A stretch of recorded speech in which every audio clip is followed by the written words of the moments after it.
Fala pessoal, voltamos com as informações para todos vocês aqui do canal, patriotas de todo o Brasil e do mundo, sejam muito bem-vindos. Já vai colocando aqui nos comentários a cidade que você está nos assistindo. Coloque aí, tá chovendo aí na sua cidade? Como está o tempo aí? Coloque que eu quero saber aí a sua opinião. Pessoal, vídeo bombástico trazendo informações relevantes aí do STF, da Suprema Corte aí, uma bomba que eu vou trazer para vocês em primeira mão, mas não se esqueça aí, bem rapidamente, se inscrever aqui no canal, deixar o seu like no vídeo e compartilhe esse vídeo ao máximo de pessoas. Quinta-feira abençoada, começando com as bênçãos de Deus. Agradeço a você de você ficar aqui até o final desse vídeo. Vamos que vamos, sem enrolação, bora pro vídeo, pessoal. Em uma reportagem publicada hoje, o jornal americano The New York Times fez uma longa análise dos movimentos do Supremo Tribunal Federal no Brasil desde 2019 e questiona se a corte está salvando ou ameaçando a democracia. No artigo, Jack Nicas, chefe da sucursal brasileira, explica que naquele ano, logo depois da posse de Jair Bolsonaro, o STF decidiu conceder a si mesmo o poder de abrir uma investigação criminal sobre críticas contra a corte. No artigo, Nicas também menciona a prisão do ex-deputado Daniel Silveira, contextualiza o embate entre o ministro Alexandre de Moraes e as redes sociais e dá destaque à ofensiva do judiciário contra a Oeste. A publicação classifica Moraes como uma espécie de xerife da internet brasileira, nomeado pela própria corte. Diz ainda que várias dessas investigações são conduzidas pelo próprio ministro e que elas sempre miraram apoiadores da direita, cidadãos comuns e parte da imprensa. Por isso, só já parece respondida a pergunta, né, Piotr, que a matéria se propõe. Será que o ministro está salvando ou ameaçando a democracia? Será que a Suprema Corte está salvando ou ameaçando? Por essas informações já parece respondido o questionamento, né, Piotr? Não, e está muito claro e parece que abriram os olhos, de fato, do que está acontecendo há muito tempo e do que denunciamos há muito mais tempo. Mas a Ana tinha feito menção que ela tinha mais informações sobre isso. Eu acho que eu vou abrir mão de falar agora para ouvir Perfeito. A Ana também. Pode ser? Vamos lá, vamos Ana, você vez. se incomoda, Ana, por favor?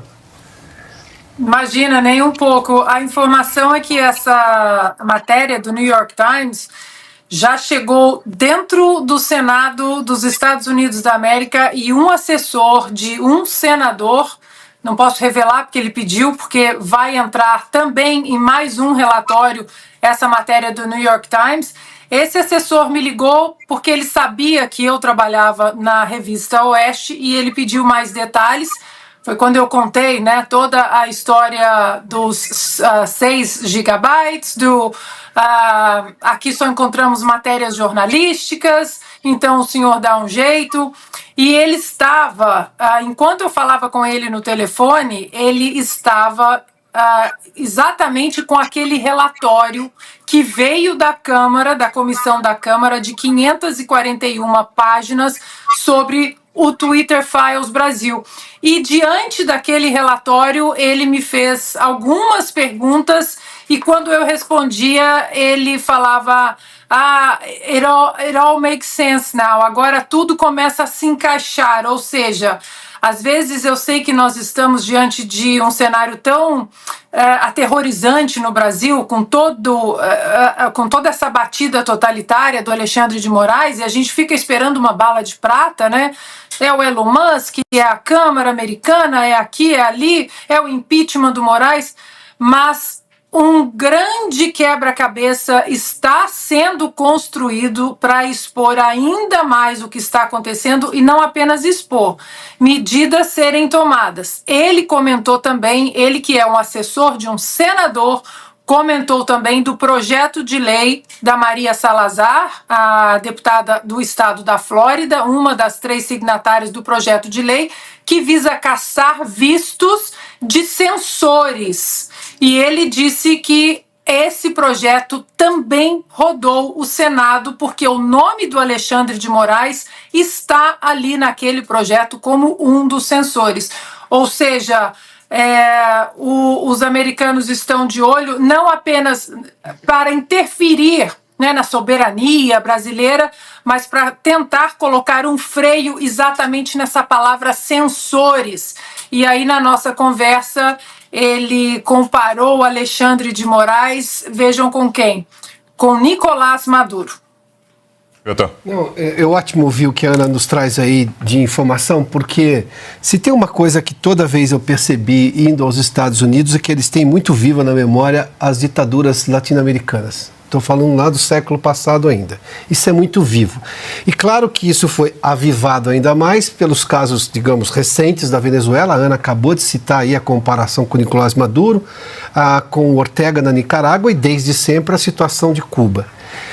Que diferença tem, então, olhando-se por esse prisma, e acho que esse é muito claro, para um americano quando ele vê que a Suprema Corte da Venezuela, ou qualquer coisa que o valha lá, parecido com o Supremo Tribunal Federal, pede a extradição, ou que Cuba, naquele momento, pediu a extradição dos 2 pugilistas nos Jogos Pan-Americanos aqui do Rio de Janeiro. Nenhuma para eles. Quando agora você vê, neste momento, o ministro Alexandre de Moraes pedindo extradição de brasileiros, que nesse caso a maior parte nem foi julgada ainda, ou seja, não foi julgada, está na Argentina como preso político, aliás, como exilado político. Eles vão simplesmente colocar tudo na mesma régua, porque é a mesma régua. Com a diferença de anos em relação, obviamente, às ditaduras latino-americanas do século passado e de agora. A Ana falou sobre bala de prata e, claro, quando a gente está sob esse momento grave, o Augusto cita aqui o tempo que foi, quanto durou a ditadura militar naquela época e toda a perseguição motivada pelo AI-5. Para quem viveu aquele momento, a dor contemporânea é sempre muito dolorida, né? Quando você olha para trás, e óbvio que nós estamos sentindo essa dor, mas são várias coisas que estão acontecendo, e a Ana já citou algumas aí, que começam a mudar o cenário. Eu posso me referir aqui à música do Jorge Benjor, agora deu no New York Times, que, convenhamos, não é um jornal de direita, não é um jornal, nunca foi, não é a história do New York Times. Se o New York Times chegou a essa conclusão, ele que acabou demitindo um chefe lá porque estava preocupado com as redes sociais e o mundo woke do Twitter lá atrás, na era pré-Elon Musk. Se o New York Times já perdeu a paciência com a realidade brasileira, bom, ou seja, o nível agora é internacional. O Alexandre de Moraes corre o risco, se a diplomacia brasileira aceitar colocar adiante esses pedidos de repatriação de brasileiros à força, né, porque nós estamos falando, obviamente, de um envio à força, vai passar vergonha de novo. E vai aumentar ainda mais esse movimento internacional que enxerga o Brasil hoje como uma ditadura atípica, porque é uma ditadura que vem do judiciário, embora com o apoio do Lula, que não se opõe absolutamente nenhum arbítrio e abuso que vem do Supremo Tribunal Federal. Acho que é bom citar, o Schallenberg cita com muita frequência, a gente fala sempre do Supremo e nunca do Lula nesses casos. O Schallenberg, toda hora, ele cita o Lula, como também todos os outros críticos, eles não deixam o presidente brasileiro de fora dessa questão. Agora, Silvio, e a imprensa brasileira? A gente vê essa reação internacional, mas e por aqui? Será que em algum momento a imprensa brasileira vai se dar conta, vai tratar desses absurdos com a gravidade que eles requerem, com a seriedade que esse assunto requer? Como, por exemplo, o New York Times citou a ofensiva contra o Oeste, né? Um veículo de imprensa que foi alvo, houve um direcionamento por parte de um juiz para que um veículo de imprensa fosse investigado e não se encontrou nada, só jornalismo, que depõe muito a nosso favor. Mas e o restante da imprensa brasileira? Quando é que será que vai, se é que vai, o que é que você projeta, vai se sensibilizar sobre a gravidade do que está acontecendo, Silvio? Não, em relação ao Supremo Tribunal Federal e ao disparate da diplomacia brasileira, o momento mais infame da diplomacia brasileira, eu acho que os editoriais dos jornais, eles de alguma forma já mencionam, já tratam disso. Tem um editorial sobre o Supremo Tribunal Federal hoje no jornal Estado de São Paulo, mas a Folha também foi quem revelou essas trocas de mensagens entre juízes auxiliares do ministro Alexandre de Moraes e o episódio ali que envolve a revista Oeste. Use a sua criatividade. Não achamos nada, só fazem jornalismo, mas use a sua criatividade. Enfim, acho que isso já aparece nas páginas dos jornais. O que acontece é o clima dentro das redações é muito ruim aqui no Brasil por paixões políticas. São redações repletas de profissionais de esquerda, alinhados à esquerda, uma esquerda que não existe mais nas urnas, nas eleições municipais, não existe nas ruas em apoio ao presidente Jair Bolsonaro, mas continua existindo dentro das redações. E aí a gente pode seguir nesse fio durante horas, para ligar lá na ponta, desde as universidades até o dinheiro da Secom. E aí esse eu acho que é o ponto mais importante quando envolve grandes conglomerados, sobretudo o maior conglomerado do Brasil hoje, que é as organizações Globo, a Rede Globo, a Globo News. Quando se trata desses veículos, aí sim a gente pode mostrar com dados, o Poder 360 já trouxe informações sobre isso, com cifras de que é muito dinheiro da SECOM que bate nessas redações. Então, não sabemos até que ponto o Paulo Pimenta está no ponto com esses jornalistas, até que ponto os ministros do Supremo Tribunal Federal, afinal de contas, temos um consórcio de poder no Brasil, eles também governam como o poder auto-intitulado moderador, está aqui no WhatsApp, mandando mensagem para as jornalistas que se orgulham, se vangloriam de dizer, acabei de falar com o ministro, acabei de falar, ou seja, essa ligação direta acaba de alguma forma tirando a independência da profissão, do ofício, e leva a crer que no Brasil esse processo é muito mais lento. Eu só queria citar aqui a questão da chancelaria, porque a Ana, que traz informações também exclusivas hoje, dessa conversa cita o mosaico. E é claro que no exterior o mosaico já está praticamente com todas as peças. Junte-se a essas arbitrariedades todas do Supremo, a censura, o avanço contra a democracia, as posições do Brasil para além das fronteiras. Estou falando de Israel, estou falando do eixo Rússia, China, Irã, estou falando da posição em relação à China também, com as declarações do Banco dos BRICS, com a quantidade de autoridades brasileiras que pegam um voo para Pequim e Xangai, agora com muita frequência, com as declarações do presidente criticando os Estados Unidos, teve uma agora, na semana passada, dizendo que os Estados Unidos, onde já se viu o Departamento de Justiça americano, dos Estados Unidos, investigar a compra de caças Gripen que aconteceu no governo Dilma Rousseff. Onde já se viu? Isso é intromissão em outro país. Ora, mas era uma disputa comercial internacional que inclusive envolvia uma empresa americana, a Boeing, o F-18, que envolve o próprio equipamento, porque os motores do Gripen são General Electric, envolve denúncias de propina que foram arquivadas e alguém disse quem arquivou, Ricardo Lewandowski. Mas como assim? E aí quando for olhar, você vai ver que tem uma série de pontos. Joguei aqui alguns tentáculos de tudo isso para mostrar que o mundo está de olho no Brasil. Então, não cause estranheza o New York Times estampar isso. Augusto. Olha, as redações ainda estão em 1968, né? O ano não acabou. Lá vivem num mundo que mudou há muito tempo radicalmente e acreditam em coisas que não existem mais, né? Eles são órfãos do Muro de Berlim, essa turma apoiava, né, a continuação do muro. Né? Se dependesse deles, até hoje, Berlim estaria separada. Mas é o seguinte, o New York Times acabou de descobrir também que só no Brasil alguém se apresenta como um cara que está salvando a imprensa salvando a democracia com medidas ditatoriais. Quer dizer, você implanta a ditadura do judiciário para salvar a democracia sem adjetivos que nós conhecemos. Agora, eles tanto vivem, os que conduzem essa ditadura, numa realidade paralela, que está aí esse encontro que houve na Itália, reunindo, pode ser, você tira a foto da turma lá, é uma foto que resume o conflito de interesses. Porque você tem quem devia prender e a pessoa que devia ser presa, recebendo o mesmo troféu. Por exemplo, ele antes de sair passeando, no Dia da Criança, né? Isso. Domingo, um bando de marmanjos aí lá em Roma, estavam descansando, mas receberam prêmios. O mesmo prêmio foi recebido pelo Joesley Batista e pelo presidente do Supremo, Luiz Roberto Barroso. O Joesley Batista, ninguém entende até hoje porque está em liberdade. Porque esse é criminoso militante, né? Bandido juramentado. E estava lá. Ele recebeu o prêmio, e ele olhou aqui e falou, mas por que eu estou sendo premiado? Ele próprio não entendeu. Então eu represento todos os empresários brasileiros. Se eu fosse empresário brasileiro, eu já estava aí com abaixo assinado, eu não sou representado por esse cara, não.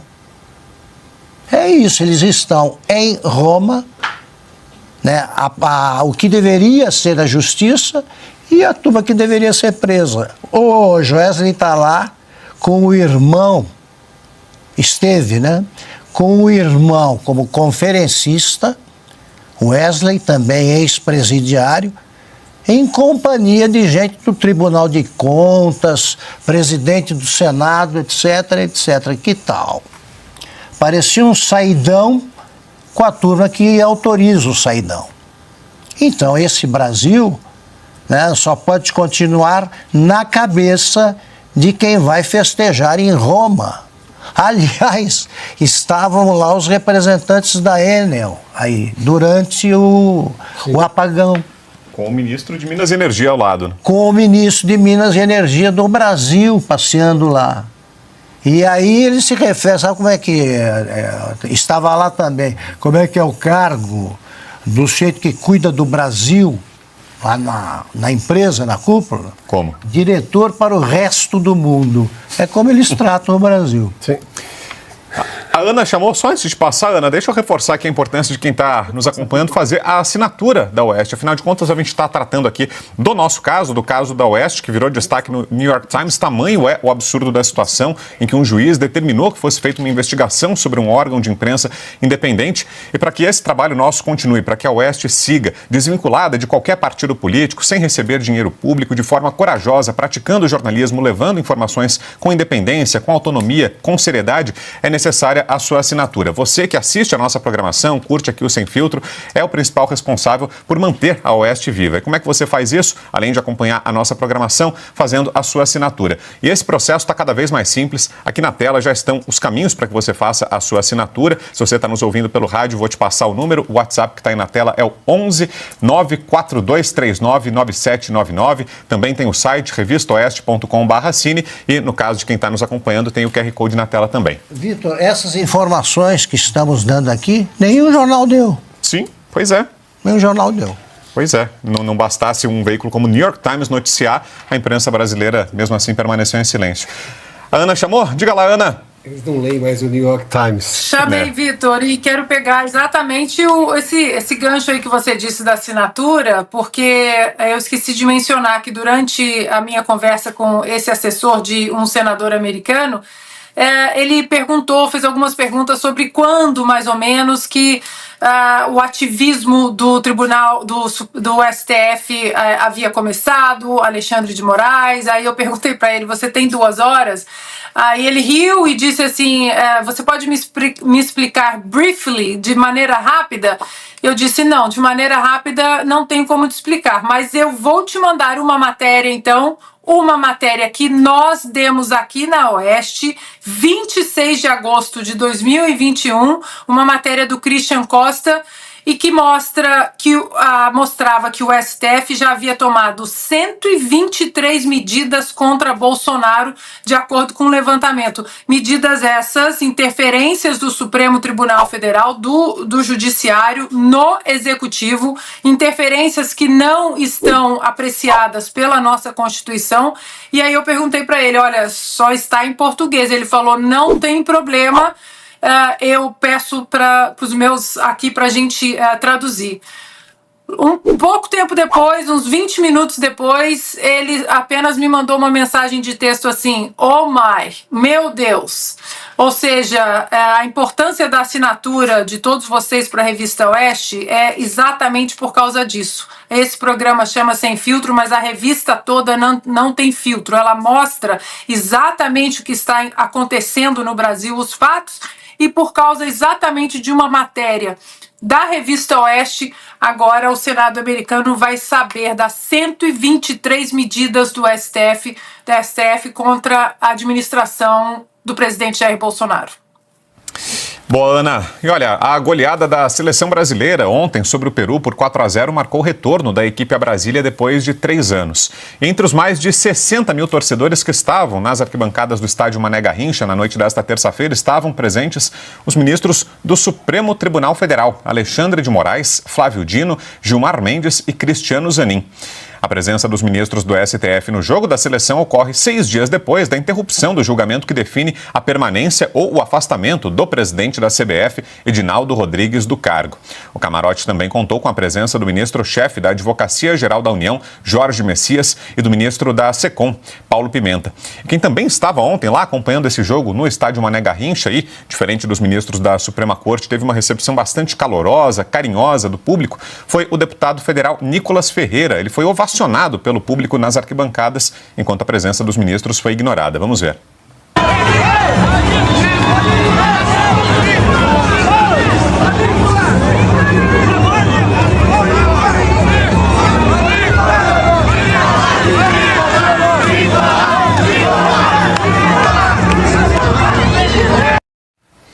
Silvio Navarro, a gente até falava antes aqui sobre a homenagem que os ministros receberão a portas fechadas, em solenidade, em salões, com toda a pompa e circunstância. No caso do deputado Nicolas, foi uma homenagem diferente do povo brasileiro, do torcedor nas arquibancadas, né, Silvio?